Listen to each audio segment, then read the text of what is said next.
बिस्मिल्लाहिर्रहमानिर्रहीम अस्सलाम वालेकुम नाज़रीन, मैं जवाद यूसुफ हूं और आप सबको अपने ऑफिशियल चैनल में खुश आमदीद कहता हूं। नाज़रीन, ईरान में यह कहा जा रहा है कि तेहरान के ऊपर टेक ओवर कर लिया गया है। इस वक्त 30 से जायद सूबों में एहतजाज जारी है और 45 अफराद हलाक हो चुके हैं।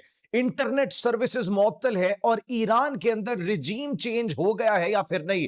बड़ी इंपॉर्टेंट इंफॉर्मेशन हमारे पास मौसूल हुई है। पाकिस्तान की जानिब से ईरान का साथ देने का मुकम्मल तौर पर ऐलान कर दिया गया और पाकिस्तान ने ईरान के साथ खड़े होने का ऐलान किया है। न सिर्फ ये बल्कि field marshal general Syed Asim Munir भारतीय सरहद पर पहुंचे हैं। भारतीय सरहद के करीब बड़े पैमाने पर पाकिस्तान ने मिलिट्री डिप्लॉय करना शुरू कर दी है। भारत ने जो कहा था कि वेनेजुएला तर्ज का ऑपरेशन किया जाएगा, उस हवाले से भी बड़ी अहम इंफॉर्मेशन सामने आई है, जिसके बाद पाकिस्तान ने ड्रोन एक्सरसाइजेस और मिलिट्री एक्सरसाइजेस का इनेकाद करना शुरू कर दिया है। ग्रीनलैंड और क्यूबा अगला हदफ है अमेरिका का। अमेरिका किस तरीके से उन पर टेक ओवर करेगा, इस हवाले से भी कुछ इंफॉर्मेशन सामने आ चुकी है। पाकिस्तान और बांग्लादेश के दरमियान एक तस्वीर ने दिल्ली के ऐवानों में कयामत बर्पा कर दी है। वो कौन सी ऐसी तस्वीर है जिसने भारत को यह सोचने पर मजबूर कर दिया है कि इंदिरा गांधी ने वो जो दो कौमी नजरिए को बहा दिया था, अब वो दो कौमी नजरिया फिर से इंदिरा गांधी से यह सवाल कर रहा है कि ये जो दो कौमी नजरिया तुमने बहाया था, अब वो देखो, ये दो कौमी नजरिया जिसको तुमने नाकाम बनाने की कोशिश की थी। 54 साल की इन्वेस्टमेंट जो डूबी है बांग्लादेश में, और एक तस्वीर ने जो कहर बर्पा कर दिया नाजरीन भारत पर, उस हवाले से भी आज हम आपके साथ डिस्कशन करेंगे। और साथ ही साथ पाकिस्तान बड़ी तारीखी डील्स करने वाला है। JF-17 थंडर ने एक मरतबा फिर से आलमी रिकॉर्ड कायम कर दिया है। और हमने अपने पिछले व्लॉग्स में बताया था कि पाकिस्तान का कर्जा उतरने वाला है, तो पाकिस्तान का कर्जा उतरना शुरू हो चुका है। यह क्या माजरा है, इस पर भी बात करेंगे। और यह एक ऐसी डील है नाज़रीन, एक ऐसी डील जो कि लाइफ टाइम होगी। 2 साल, 3 साल, 4 साल नहीं, लाइफ टाइम JF-17 थंडर की डील।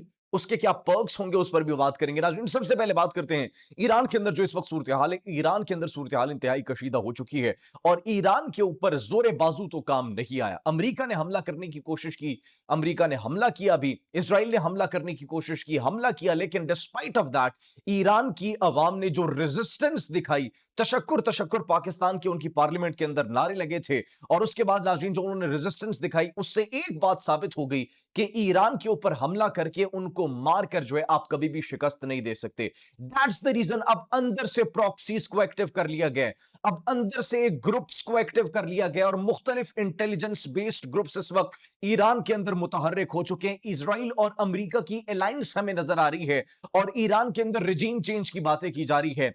तेहरान और तेहरान के अलावा मुख्तलिफ शहरों में, न सिर्फ शहरों में नाज़रीन बल्कि मुख्तलिफ सूबों के अंदर इस वक्त एहतजाज शिद्दत इख्तियार कर चुके हैं। रात गए बड़े एहतजाज हुए और इस वक्त जो खबरें मौसूल हो रही है, 45 अफराद हलाक हो चुके हैं इन मुजाहिरों की शिद्दत की वजह से।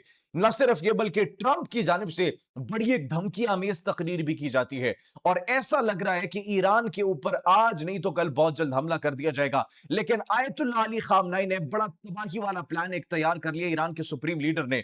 और इस मर्तबा उनकी अप्रोच जो है वो प्रोएक्टिव होगी, रिएक्टिव नहीं होगी। ये खबरें मौसूल हो रही है कि अगर मामूली सा भी अंदेशा लगा कि इजराइल ईरान के ऊपर हमला करता है या अमेरिका और इजराइल ईरान के ऊपर मिलकर हमला करेंगे, तो कतर के अंदर जो उनकी बेसिस है, यूएई के अंदर जो उनकी बेसिस है, इराक के अंदर जो उनकी बेसिस है और तल अवीव और हाइफा के अंदर जो जो वहां पर उनके अहम मिलिट्री इंफ्रास्ट्रक्चर्स मौजूद हैं, उनको निशाना बनाया जाएगा। हमने आपको अपने पिछले व्लॉग में बताया था 7 कार्गो प्लेन्स पहुंच चुके हैं, इस्कंदर मिसाइल सिस्टम पहुंच चुका है।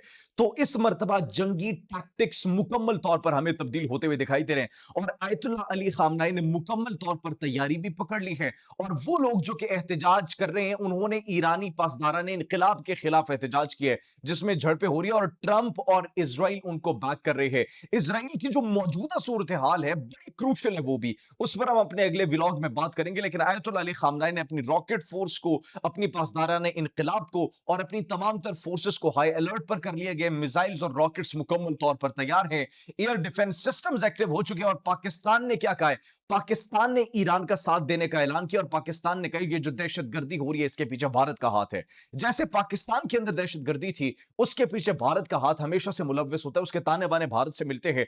तो अब ईरान की सिचुएशन के हवाले से पाकिस्तान ने बड़ा वाज़ेह मौक़िफ़ इख्तियार किए और वो ये कह रहे हैं कि गैर मुल्की मदाखिलत का पाकिस्तान हमेशा से जो है वो मुखालिफ है और ईरान के अंदर ये जो गैर मुल्की मदाखलत हो रही है, इसके पीछे भारत मुलव्विस है। तो ईरान और पाकिस्तान मुकम्मल तौर पर एक पेज पर आ चुके हैं। अगर अब इजराइल या अमेरिका ने हमला करने की कोशिश की और ईरान को यह भनक पड़ी कि वो हमला कर रहे हैं, तो फिर तल अवीव और हाइफा को खंडरात का एक मकाम बना दिया जाएगा, खंडर बना दिया जाएगा। इस हवाले से मुकम्मल तौर पर तैयारी, मुकम्मल तौर पर प्लानिंग हो चुकी है। सिर्फ ये नहीं नाज़रीन, बल्कि अगर पाकिस्तान की बात की जाए तो पाकिस्तान, हमने आपको कहा था 2026 आते साथ ही खुशखबरियां पाकिस्तान के लिए आ रही हैं। और पाकिस्तान की सबसे पहली खुशखबरी GF-17 थंडर की। आपने वो डील तो सुनी होगी कि सऊदी अरब कर्ज माफ कर रहे हैं, लेकिन $2 बिलियन का कर्ज माफ करेगा और फिर $2 बिलियन इजाफी उसके अप्लायंसेस वगैरह के लिए, उसके इंस्ट्रूमेंट्स, उसकी मॉडिफिकेशंस के लिए, उसके आलात बनाने के लिए और मजीद JF-17 थंडर ब्लॉक 3 की प्रोडक्शन के लिए नाज़रीन उन्होंने जो है वो देने का ऐलान किया है।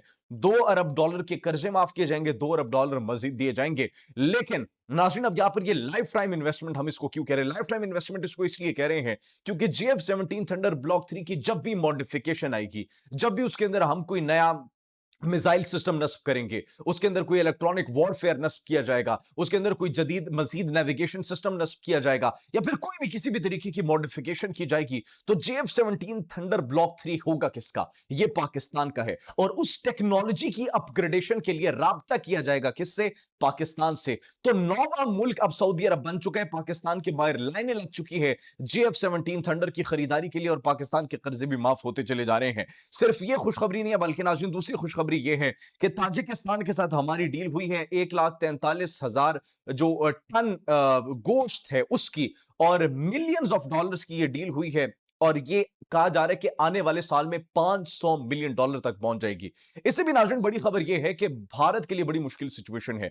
Chief of defence forces field marshal general Syed Asim Munir भारतीय सरहद पर पहुंचते हैं। भारतीय सरहद कहां पर है? भारतीय सरहद लाहौर में है। लाहौर गैरिजन का दौरा करते field marshal general Syed Asim Munir, और नाज़रीन वहां पर मिलिट्री एक्सरसाइजेज की जाती है, ड्रोन एक्सरसाइजेज की जाती है, जिसकी वजह से भारत परेशान होता है। भारत जो कि ये ख्वाब देख रहा था, हमने आपको बताया था कि बातें करोड़ों की, दुकान पकौड़ों की, कि हम वेनेजुएला तर्ज का ऑपरेशन करेंगे। कहने को तो वो एक मुसलमान है, असदुद्दीन अवैसी के क्या नाम था उसका, लेकिन पाकिस्तान पर हमला करने की बातें हो रही थी। तो फिर हमारे जो पाक फौज के तर्जमान, उन्होंने कहा कि आप ऊपर से आना चाहते हैं, राइट से आना चाहते हैं, लेफ्ट से आना चाहते हैं, जहां मर्जी आना चाहते हैं आप आए, हम मुकम्मल तौर पर तैयार हैं। और उसी के अगले दिन फिर फील्ड मार्शल भारतीय सरहद पर पहुंच गए हैं। मतलब भारत को ये एक पैगाम है कि हमने अपनी बंदूकें तैयार करके रखी हुई हैं, हमने अपने मिसाइल्स तैयार करके रखे हुए हैं, हमने अपने ड्रोन्स तैयार करके रखे हुए हैं। लास्ट टाइम जो दिल्ली और मोदी के घर के ऊपर ड्रोन्स उड़ रहे थे, इस मर्तबा वो खाली हाथ वापस नहीं आएंगे, बल्कि कुछ ना कुछ साथ लाएंगे और मोदी को भी पाकिस्तान की सैर करवाएंगे। तो नाज़रीन, ये इस वक्त मौजूदा सूरत हाल है। नाज़रीन, बांग्लादेश के साथ जो हमारी एक तस्वीर है,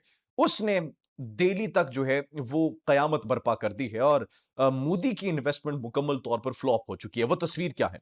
वो तस्वीर है हमारे मेहमान, हमारे भाई बांग्लादेश के एयर चीफ पाकिस्तान आते हैं, field marshal general Syed Asim Munir उनसे मुलाकात करते हैं, और उनको क्या दिया जाता है? उनको दिया जाता है तोहफे में मीनार पाकिस्तान। पाकिस्तान रेजोल्यूशन जब हुआ था 23 मार्च को, वो किसकी? एक बंगाली की जानिब से प्रेजेंट किया गया था, मौलवी अब्दुल हक की जानिब से। नीचे कायदे आजम मोहम्मद अली जिन्ना की तस्वीर, राइट पे पाकिस्तान का फ्लैग, लेफ्ट पे बांग्लादेश का फ्लैग। तो ये एक ऐसा मैसेज था, ये कंप्लीट मैसेज था। पीछे आप देखिए ऑपरेशन बुनियानो मरसूस, और फिर उसके नीचे घुड़सवार जो कि मुकम्मल तौर पर जंग के लिए तैयार है, जो कि कुरान पाक में भी जिसका जिक्र किया गया कि अपने घोड़ों को बिल्कुल तैयार रखो।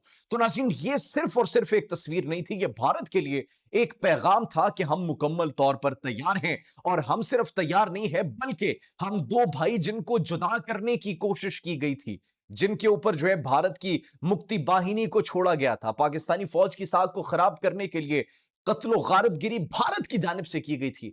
अब वो तमाम तर हकायक जेन जी के सामने आ चुके हैं, जिसकी वजह से नाज़रीन अब जो मुकम्मल तौर पर भारत की इन्वेस्टमेंट है वो फ्लॉप हो चुकी है। अफगानिस्तान के अंदर नाज़रीन सूरत हाल इतनी खराब हो चुकी है कि 4 चाइनीज वर्कर्स को हलाक कर दिया गया। मामूली वो काम कर रहे थे, वर्कर्स को हलाक कर दिया जाता है, और चाइना का रिस्पॉन्स अभी आएगा, बड़ा तगड़ा रिस्पॉन्स आएगा, क्योंकि ये मुलाजमीन थे जो काम कर रहे थे।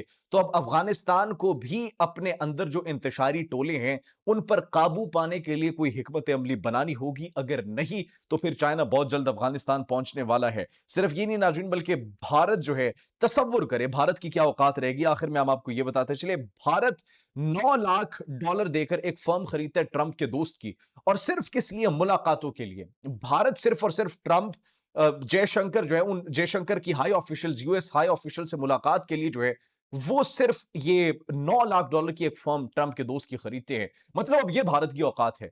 ये भारत की औकात है कि उनको ट्रंप या फिर उनके हाई ऑफिशियल जो है मुंह तक नहीं लगाना चाहते, जबकि पाकिस्तान को जो इंपॉर्टेंस दी जा रही है वो पूरी दुनिया के सामने है। और पाकिस्तान जो है वो न सिर्फ दिफाई साजो सामान में, बल्कि दिफाई एतबार से, बल्कि इंटरनेशनल डिप्लोमेसी के अंदर भी बड़ी कामयाबी के झंडे गाड़ता हुआ जो है वो दिखाई दे रहा है। क्यूबा के हवाले से और ग्रीनलैंड के हवाले से बड़ा एक इंपॉर्टेंट मंसूबा जो ट्रंप का है वो सामने आ चुके हैं, लेकिन वो हम आपको अपने अगले वीलॉग में बताएंगे कि किस तरीके से वहां पर कब्जा करने की कोशिश की जाएगी।